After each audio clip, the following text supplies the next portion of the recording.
Hello my dear students, welcome to all of you in your online classes. Student, जैसा मैंने आपको promise किया था कि आज हम लोग सिलेबस डिस्कशन करेंगे। नया जो सिलेबस आपको इस साल फॉलो करना है, यानी 2021 और 22 के एकेडमिक सेशन में जो आपको सिलेबस फॉलो करना है, वो कैसे हम लोग डाउनलोड करेंगे, कैसे उनको समझेंगे, क्या उसका स्ट्रक्चर है, ये सब चीजें मैं आज आपको समझाऊंगा। तो ये वीडियो बहुत इंपॉर्टेंट है क्योंकि हमें आज पता लगेगा कि हमें क्या पढ़ना है, क्या नहीं पढ़ना है और कैसे पढ़ना है और किस तरीके से एग्जाम्स होंगे। क्योंकि पहले के एग्जाम अलग पैटर्न पे होते थे, इस बार कुछ अलग आइडिया और कुछ अलग पैटर्न्स फॉलो करना है। तो इसलिए आप ये वीडियो पूरा देखें और चीजों को अच्छे से नोट कर लें, ठीक है। तो सबसे पहले हम लोग वीडियो डाउनलोड आपके नोट्स किस तरीके से डाउनलोड करेंगे। देखिए, 2-3 तरीके के आपको सिलेबस मिल जाएंगे। तो आप चाहे टर्म वाइज सिलेबस डाउनलोड कर लीजिए, चाहे आप revised syllabus of CBSE class 11-12, जैसे जो भी क्लास आपका हो। हालांकि जैसे 9-10 का एक ग्रुप में देता है, 11-12 का एक ग्रुप में देता है। दूसरा, आप डिलेटेड पोर्शन भी डाउनलोड कर सकते हैं। तो आप दो या मतलब कम से कम ये जरूर डाउनलोड कर लीजिए, टर्म वाइज सिलेबस और रिवाइज्ड सिलेबस फॉर 2021 एंड 22। ठीक है, याद रखिएगा, ईयर जरूर डालिएगा क्योंकि कभी कभी गलत फॉन्ट्स वहां पे पड़े होते हैं जिसकी वजह से आप परेशान हो सकते हैं। तो पहले वीडियो कैसे डाउनलोड करेंगे उसको हम लोग देख लेते हैं, फिर हम आगे बात करते हैं इस पर। चलिए बच्चों, हम लोग अब डाउनलोड करते हैं अपना पीडीएफ। तो आप इस तरीके से टाइप करेंगे गूगल पे सीबीएसई टर्म वाइज सिलेबस 11-12, क्योंकि 11-12 का एक साथ देता है तो आप एक साथ कर लीजिए। हाँ, 2021-22 का ध्यान रखेंगे। आप जब सर्च करेंगे तो अलग अलग ऑप्शंस आएंगे, लेकिन हम चलेंगे cbseacademic.nic.in पर। जैसा कि आपको दिख रहा है, ये सीबीएसई की ऑफिशियल वेबसाइट है। यहाँ से हम लोग डाउनलोड करेंगे अपना जो भी हमारा क्लास होगा। तो हम लोग क्लास 11-12 के लिए डाउनलोड कर रहे हैं, तो 2021-22 का ध्यान देते हुए जरूर कि 2021 और 22 का डाउनलोड कर रहे हैं या किसी और ईयर का। ठीक है, ठीक है। तो आप term wise senior secondary class 11-12 का डाउनलोड कर लीजिए। डाउनलोड करने के लिए आप इस पर क्लिक करें, आपके पास ऑप्शन आ जाएगा। तो इसमें आप रिवाइज्ड एकेडमिक इलेक्टिव, यानी आपके जो सिलेक्टेड पेपर्स हैं आपको वही डाउनलोड करना है। आप और भी पेपर्स डाउनलोड कर सकते हैं। तो यहाँ से करेंगे तो सारी चीज़ें आएंगी। हमें चूँकि फिजिक्स की तरफ चलना है तो फिजिक्स इधर कॉर्नर पे देखिए है, इसको ओपन करते हैं, टर्म वाइज फिजिक्स। अब आपके पास पीडीएफ डाउनलोड हो रहा है, डाउनलोड कर लेते हैं। डाउनलोड करने के बाद आप देखिए ये क्लास 11th का है। फिर इसके बाद नीचे आपका क्लास 12th का किस तरीके से प्रैक्टिकल एग्जाम होगा, किस तरीके से सिलेबस फर्स्ट टर्म में आएगा, किस तरीके से सिलेबस सेकंड टर्म्स में आएगा। ऊपर पहले क्लास 11th, फिर क्लास 12th, फिर आपके प्रैक्टिकल एग्जाम में कौन इंटरनल एग्जामिनर होगा, कौन एक्सटर्नल एग्जामिनर होगा, इसको आपको देख लेना है। ठीक है, तो चलो देख लेते हैं।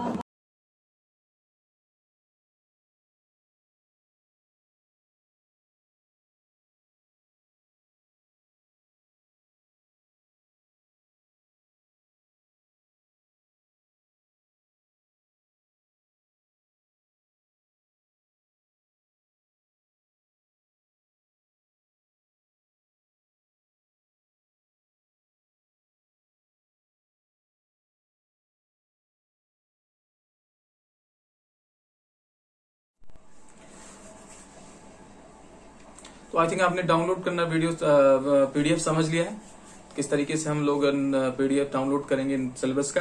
आइए चलते हैं, अब हम लोग डिस्कशन करेंगे अपने सिलेबस का किस तरीके से। तो चलिए पहले हम लोग देखते हैं तो किस तरीके से हमारा एग्जाम होगा। तो एग्जाम देखिए, आप आपका जो फिजिक्स का पेपर होता है वो टोटल मार्क्स कितने होते हैं इसके, 100 होते हैं। ठीक है, टोटल मार्क्स 100 होते हैं। 2 पार्ट में इसे डिवाइड करना है हमें। एक फर्स्ट टर्म के एग्जाम होगा और एक सेकंड टर्म एग्जाम होगा। ठीक है, क्लियरली समझते चलिए। जिसमें 35 नंबर थियरी होगा यानी रिटन एग्जाम और 50 नंबर प्रैक्टिकल। इसमें भी ये थियरी होगा और 15 नंबर्स प्रैक्टिकल। नोट कर लीजिए इसे। ठीक है बच्चों, तो चलिए अब हम लोग थोड़ा सिलेबस डिस्कस कर लेते हैं कि कौन से चैप्टर फर्स्ट टर्म में रखे गए हैं, कौन से चैप्टर सेकंड में, फिर प्रैक्टिकल लिस्ट, फिर आपको मैं एक्टिविटीज के बारे में इंफॉर्मेशन दूंगा और समय समय पर जैसा होगा मैं आपको बताता चलूंगा कि कैसे आपको एक्टिविटीज परफॉर्म करनी है, कैसे आपको प्रैक्टिकल्स करना है। ये सब के लिए मैं हूं। अभी खाली सिलेबस और प्रैक्टिकल किस तरीके से है वो डिस्कस कर रहे हैं। तो आपकी अब स्क्रीन पर आ रहा है, देखिए आपका सिलेबस है जो फर्स्ट टर्म के लिए असाइंड है। तो इसमें आप फिर देखिए फिजिकल वर्ल्ड एंड मेजरमेंट, इसमें आपके 2 यूनिट्स, चैप्टर 1 फिजिकल वर्ल्ड और यूनिट एंड मेजरमेंट, जिस ठीक है। तो ये 2 चैप्टर्स आपके पहले यूनिट में रखे गए। दूसरे यूनिट में काइनेमेटिक्स, जिसमें motion in straight line, motion in plane, ठीक है। नेक्स्ट आपका यूनिट 3 है। मार्क्स भी दिए गए हैं, मार्क्स भी नोट करते चलिएगा और इसका पीडीएफ डाउनलोड करके आप लोग प्रॉपर रख लीजिए। फिर आपका है लॉज ऑफ मोशन, जिसमें हमारा चैप्टर 5 इंक्लूडेड है, जिसमें है ना लॉज ऑफ मोशन इटसेल्फ। अब जो हमारा यूनिट 4 है, यूनिट 4 में वर्क, एनर्जी, पावर। यूनिट 6 जो चैप्टर 6 है उसमें इंक्लूडेड है। यूनिट 5 में motion of system of particles and rigid body, ये चैप्टर 7 है। और इसमें यूनिट 5 मतलब जैसे कि 2-3 चैप्टर को मिला के एक यूनिट बनाया जाता है, जैसे आप देख रहे हैं। And last one is gravitation. तो बेटे ये आपका फर्स्ट टर्म का चैप्टर्स हैं। नीचे अब आप देखेंगे उसका डिटेल डिस्कशन, ठीक है। तो चैप्टर 1 में देखिए आपका physics, scope and excitement, nature of physics, laws, physics, technology and society discussed as a part of introduction and integrated with others. मतलब ये सब बात क्या है, डिस्कशन के तौर पे आपको देखना है। चैप्टर 2 में क्या क्या है बच्चे, need of measurement, unit of measurement, system of units, SI units, fundamental and derived units, length, mass and time measurement, accuracy, precision of measuring instrument, errors in measurement, significant figures, dimension of physical quantities, dimensional analysis and its application. ये सब आपको पढ़ाया जाएगा। Chapter 3 देखिए बेटे, chapter 3 में है आपका motion in straight line, elementary concepts of differentiation and integration of for describing the motion. ये आपका एलिमेंट्री मैथमेटिक्स का पार्ट है, मैं आपको पढ़ाऊंगा जब समय आएगा। तो uniform and non uniform motion, average speed, instantaneous velocity, uniform acceleration motion, uniformly accelerated motion, velocity time graph, position time graphs, ठीक है। फिर इसी में रिलेशन यूनिफॉर्मली एक्सीलरेटेड मोशन, इन सबको पढ़ना है। चैप्टर 4 में आपका देखिए है scalar and vector quantities, position and displacement vector, general vectors and their notations, equality of vectors, multiplication of vectors by real number, addition and subtraction of the vector. ये बहुत इंपॉर्टेंट यूनिट है बेटे, इसको पढ़ना है अच्छे से, ठीक है। नेक्स्ट देखिए relative velocity, unit vector, resolution of vector in a plane, rectangular component, scalar and vector products, scalar and vector products, motion in a plane, cases of uniform velocity and uniform acceleration, projectile motion, uniform circular motion। ये chapter 2 के parts हैं। I am sorry, ये आपके chapter 4 unit 2। Unit 3 में है laws of motion, chapter 5 है आपका। Laws of motion में देखिए initiative concept of inertia, inertia के बारे में जाना, Newton's first law, momentum and Newton second law of motion, impulse, Newton's third law of motion, ठीक है। रिकैप्सुलेशन ओनली, मतलब इसके बारे में आपको डिस्कशन अच्छा करना है और इसके एग्जांपल्स भी देखने हैं। फिर उसके बाद है laws of conservation of linear momentum and its application. Class 10th में भी, आप 9th में भी थोड़ी बहुत आपने पढ़ी है। इक्विलिब्रियम, नेक्स्ट है equilibrium of concurrent force, statics, kinematic friction, laws of friction, rolling friction, lubrication, dynamics of uniform circular motion, centripetal force, example of circular motion, level, circular road और vehicles on the bank road. तो ये सब आपको पढ़ना है। फिर आपका unit 5 है, जिसमें चैप्टर 6 है work, energy and power, work done by the constant force and variables force, kinetic energy, work energy theorem, power notion of potential energy of spring, conservative force, conservation of mechanical energy, जिसमें bracket में आपको दिया है kinetic and potential energy. Next है बेटे non conservative forces, motion in vertical circles, elastic and in elastic collision इन 1 और 2 dimension. ये आपका चैप्टर 6 में यूनिट 5 में आपका पोर्शन रखा गया है। फिर है motion of system of particles and rigid body, सबसे इंपॉर्टेंट यूनिट, सबसे इंपॉर्टेंट ये इस हिसाब से कि ये थोड़ा टफ है, समझने में नहीं आता बच्चों को। Centre of mass of 2 particle system, momentum of conservation of and centre of mass motion, centre of mass of rigid body, centre of mass of uniform rod. फिर आपका है motion of force, torque, angular momentum, laws of conservation, angular momentum, its application. फिर equilibrium of rigid bodies rotations and equations of rotational motion, comparison of linear rotational motion। फिर है moment of inertia, radius of gyration, values of moments of inertia and simple geometric optics, simple geometry objects, I'm sorry, derivations नहीं है, जैसा bracket में दिया गया है कि आपको derivations नहीं करने हैं। फिर है ग्रेविटेशन का चैप्टर है आपका। ग्रेविटेशन में universal law of gravitation, acceleration due to gravity and its violation with the altitude and depth, अलग अलग कंडीशंस पे कैसे बिहेव करते हैं इसको चेक करना है। Gravitational potential energy, gravitational potential, escape velocity, orbital velocity of a satellite, Jio stationery satellites. ठीक है, ये आपका फर्स्ट टर्म का सिलेबस रहा।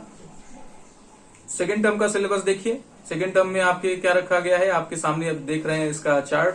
प्रॉपर्टीज ऑफ बल्क मैटर, जिसमें mechanical properties of solid unit रखा गया, mechanical property of fluids, thermal properties of matter, ये आपके चैप्टर्स में है। फिर आपके थर्मोडायनेमिक्स का चैप्टर है, behaviour of perfect gases, kinetic theory of gases, जिसको हमें पढ़ना है, ये आपको सेकेंड टर्म में पढ़ना है। फिर वेव्स एंड ऑसिलेशन, ये आपको सेकेंड टर्म्स में पढ़ना है। तो इनके डिटेल आप नीचे देखिए। डिटेल आपका सिलेबस है। मैकेनिकल प्रॉपर्टीज में आपको स्ट्रेस स्ट्रेन रिलेशनशिप पढ़ने हैं, हुक्स लॉ पढ़ना है, यंग्स मॉडुलस, बल्क मॉडुलस पढ़ना है। फिर आपका चैप्टर 10 है mechanical properties of the fluid. इस चैप्टर 9 चैप्टर को थोड़ा सा डिक्रीज किया, कम किया गया है। आप चाहे डिलीटेड पोर्शन भी डाउनलोड कर सकते हैं और उसमें आप जान सकते हैं क्या घटाया गया है। फिलहाल अगर जो है वो जाने तो बेहतर है। Mechanical properties of the fluids में देखिए, pressure due to the fluid columns, Pascal's law and application, hydraulics and hydraulic brakes में जानना है किस तरीके से काम करता है। Effect of gravity on fluid pressures, viscosity, Stokes law, terminal velocity, streamline and turbulent flow, critical velocity, Bernoulli's theorem and its application, surface energy and surface tension, angle of contact, axis of pressure across the curved surfaces, application of surface tension, ideas of to the drops, bubbles and capillary ideas. देखिए, आप syllabus को सुन के घबराइए नहीं, ये तो आपको बताया जा रहा है कि आपको ये पढ़ना है। जब पढ़ाएंगे तो आपको समझ में आएगा। तो अभी तो लग रहा है कि ये क्या है, कैसे है, तो बस खाली अभी रीडिंग देख लीजिए सिलेबस में क्या क्या है और किस तरीके से हमें इसको पढ़ना है। फिर आपके पास है thermal properties of the matter, जिसमें आप पढ़ रहे हैं heat, temperature, thermal expansion of solid, liquid and gases, anomalous expansion of water, specific heat capacity, CPCV in calorimetry, change of state, latent heat capacity, heat transfer, conduction, convection and radiation, thermal conductivity, qualitative idea of black body radiation, Wien's displacement law, Stephen's law, greenhouse effects। ठीक है बेटे, ये आपका thermodynamic thermal properties of the matter का subject रहा। अब हम लोग देख रहे हैं थर्मोडायनेमिक्स में thermal equilibrium and definition of temperature, zeroth law of thermodynamics के बारे में जानना है, heat work and internal energy के बारे में जानना है, first law of thermodynamics, isothermal and adiabatic processes, second law of thermodynamics and reversible and irreversible processes, इन सबको समझना है बेटे। फिर हम लोग बात करेंगे behaviour of kinetic theory of gas, behaviour of perfect gas and kinetic theory of gas, जिसमें हमारा equation of state of perfect gas, work done in complete compressing, kinetic theory of gas, assumptions, concept of pressure, kinetic interpretation of temperature, RMS speed, gas molecules, degrees of freedom, law of equipartition of energy, and application to specific heat capacities of gases, concept of mean free path, Avogadro number, ये पढ़ना है। फिर आपका next chapter है oscillations and wave. Oscillation में आप देखिए बेटे, periodic motion, time period, frequency, displacement as a function of time, periodic function, simple harmonic motion and its equation, phase, oscillation of a loaded spring, restoring force and force constant, energy in SHM, kinetic and potential energy, simple pendulum derivation of expression for its time period। फिर है free forced and damped oscillation, qualitative ideas लेना है यानी इनके derivations नहीं करने हैं, resonance. ठीक है, अब आपको नेक्स्ट चैप्टर पढ़ना है वेव्स। वेव्स में wave motion, transverse and longitudinal motion, speed of travelling wave, displacement relation and progressive wave, principle of superposition waves, reflection of waves, standing waves in string and organ pipes and beats. तो बेटे इन सबको आप screenshot ले लीजिए या चाहे download करके उसका प्रिंट आउट अपने पास जरूर रख लीजिए। ठीक है बेटे, अब आते हैं फर्स्ट टर्म के प्रैक्टिकल्स के बारे में। फर्स्ट टर्म के प्रैक्टिकल्स देखिए आपके सामने है। अब इनको डिटेल में आपको एक एक जब कराएंगे तो अच्छे से समझाएंगे, लेकिन फिलहाल आप इसका स्क्रीनशॉट ले लीजिए, जिसमें आपको देख सकते हैं कि फर्स्ट टर्म में 7 प्रैक्टिकल्स दिए गए हैं। 7 प्रैक्टिकल्स आपको दिए गए हैं, जिसमें कुछ और पोर्शन भी करके है। 15 मार्क्स का होगा, जैसे कि मैंने आपको बताया। और मार्क्स किस तरीके से डिवाइडेड होंगे ये बात करते हैं। देखिए, आपका प्रैक्टिकल 1.5 घंटे का होगा, है ना, 1.5 आवर लिखा है, जिसमें 2 एक्सपेरिमेंट आपको करना होगा। सेक्शंस डिवाइड होंगे, मैं आपको बताऊंगा सेक्शन किस तरीके से डिवाइड है। ठीक है, और ये 8 मार्क्स के होंगे, यानी 4-4 मार्क्स के 2 प्रैक्टिकल आपको करने होंगे। फिर उस प्रैक्टिकल का आप रिकॉर्ड बनाएंगे, यानी फाइल बनाएंगे, इसमें रीडिंग वगैरह नोट करेंगे, ऑब्जर्वेशन और प्रोसीजर वगैरह लिखेंगे। उसका आपको 2 मार्क्स मिलेगा। इसके साथ एक्टिविटीज भी आपको करनी है। एक्टिविटीज कैसी करनी है मैं आपको बताऊंगा। एक्टिविटीज जो दिया गया उसको बता के डिस्कस करके करेंगे। फिर आपका है वाइवा ऑन एक्सपेरिमेंट्स, जिस तरीके से आप एक्सपेरिमेंट करेंगे उस पर आपका वाइवा होगा और एक्टिविटीज पर वाइवा होगा। इसके 5 मार्क्स होंगे, तो कुल मिला के 15 मार्क्स आपको मिलेंगे। फिर आपको ये जो सिलेबस दिया गया है किसका, फर्स्ट टर्म प्रैक्टिकल्स का 7 प्रैक्टिकल्स हैं, उसको नोट कर लीजिए, अपने स्क्रीनशॉट को लेके देख लीजिए। हाँ, जब बारी बारी से करेंगे तो सारी बातें आपको बताएंगे। 7 प्रैक्टिकल्स हैं और 7 क्या एक्चुअली 9 है और करके, तो नंबर ऑफ आप 7 है। ठीक है, अब एक्टिविटीज देख लीजिए। एक्टिविटीज क्या करना है आपको, इस तरीके से एक्टिविटीज भी करनी है। ठीक है, अब बेटे आप ध्यान दीजिए कि आपको 4 एक्सपेरिमेंट कम से कम अपनी फाइल में करना होगा, लिखना होगा। ठीक है, और 3 एक्टिविटीज, ये मिनिमम है, आप मैक्सिमम पूरा कर सकते हैं, लेकिन 4 मिनिमम है। अगर आप 4 नहीं करते तो आप फेल माने जाएंगे। 3 एक्टिविटीज अगर नहीं करते तो आप फेल माने जाएंगे, मार्क्स आपके डिडक्ट होंगे। तो 4 प्रैक्टिकल्स और 3 एक्टिविटी एटलीस्ट आपके फाइल में होना चाहिए फर्स्ट टर्म में। सेकेंड टर्म में भी कुछ इसी तरीके का आपके पास मेंटेन करना है रिकॉर्ड, 4 है ना। पहले उसको देख लेते हैं। एक्टिविटीज आप देख लीजिए। एक्टिविटीज आपने देख लिया, 7 एक्टिविटीज भी आपको दिखाई दे रहे हैं अपने स्क्रीन पर। इसको नोट कर लीजिए बेटे और तैयार रहिए। हम जब डिस्कस करेंगे, जब सिलेबस डिस्कशन हो जाएगा, जब आएगी इसकी बारी, तो इसके भी आपको लेक्चर्स में दूंगा, समझ में आएगा। क्लास 11th और सिलेबस का बात करें टर्म सेकंड की प्रैक्टिकल्स की, तो आप देख सकते हैं इसमें भी सेम तरीके का है। 2 एक्सपेरिमेंट आपको करने होंगे एग्जाम में और 2 एक्सपेरिमेंट में आपको 4-4 मार्क्स असाइन किए जाएंगे। प्रैक्टिकल रिकॉर्ड्स के 2 मार्क्स होंगे और वाइवा आप जो देंगे वो 5 मार्क्स। टोटल मार्क्स आपका 15 होगा और ये भी 1.5 घंटे का पेपर आपको करना पड़ेगा। यहाँ पर एक्सपेरिमेंट्स देखिए आपको दिए गए हैं। इसमें भी आपको बेटे 7 एक्सपेरिमेंट दिए गए हैं। सातों आप नोट कर लीजिए, स्क्रीनशॉट ले लीजिए या पीडीएफ डाउनलोड करके अपना एक प्रिंट आउट रखिए और बात करेंगे जब आएगा समय। तो 7 एक्टिविटीज आपको इसमें भी करने हैं। ठीक है बेटे, तो ये आपका फिजिक्स सिलेबस रहा, जिसको आप अच्छे से नोट कर लीजिए और कोई प्रॉब्लम है तो बताइए। ठीक बेटे, तो आई होप आपको सारी बातें समझ में आई और आपको हाँ सिलेबस तो भाई रीड ही करेंगे ना, अभी तो सारा सिलेबस एक साथ थोड़ी पढ़ाएंगे। तो आपको बताया गया सिलेबस अच्छे से, चाहे आप डिलीटेड पोर्शन भी डाउनलोड कर लीजिए, मैं आपको लिंक दे दूंगा, आप उससे लिंक नीचे दिया रहेगा, डिलीटेड पोर्शन डाउनलोड कर लीजिएगा। और चाहे तो आप रिवाइज्ड, कम से कम रिवाइज्ड और टर्म वाइज आप डाउनलोड करके रख लीजिए, फिर हम देखते रहेंगे। ठीक है, तो मिलते हैं कल से, हम लोग इसी पैटर्न को फॉलो करेंगे और जैसा होगा इंस्ट्रक्शन आपको दिया जाता रहेगा। ठीक है, तो आज के लिए इतना ही। Thank you very much.